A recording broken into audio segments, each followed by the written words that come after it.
Deuteronomy chapter 15, Holman Christian Standard Bible. At the end of every 7 years, you must cancel debts. This is how to cancel debts. Every creditor is to cancel what he has lent his neighbor. He will not collect anything from his neighbor or brother because the Lord's release of debts has been proclaimed. You may collect something from a foreigner, but you must forgive whatever your brother owes you. There will be no poor among you. However, because the Lord is certain to bless you in the land the Lord your God is giving you as to possess as an inheritance, if only you obey the Lord your God and are careful to follow every one of these commands I'm giving you today.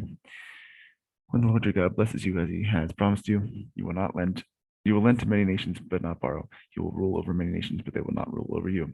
If there's a poor person among you, one of your brothers within any of your gates in the land the Lord your God is giving you, you must not be hard-hearted or tight-fisted toward your poor brother. Instead, you are to open your hand to him and freely loan him enough for whatever need he has. Be careful that there isn't this wicked thought in your heart. The seventh year, the year of canceling debts, is near, and you are stingy toward your poor brother and give him nothing. He will cry out to the Lord against you, and you will be guilty.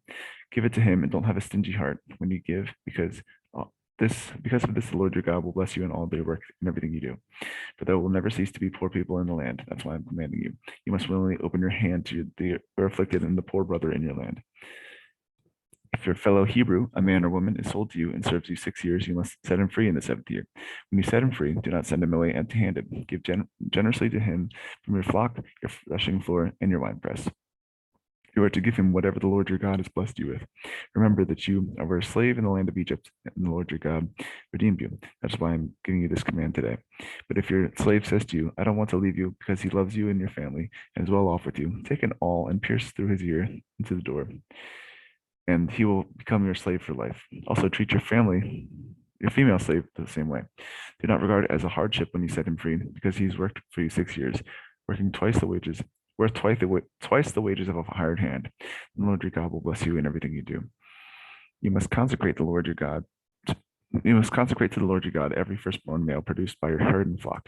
You are not to put the firstborn of your oxen to work or shear the firstborn of your flock. Each year you and your family are to eat it before the Lord your God in the place the Lord chooses.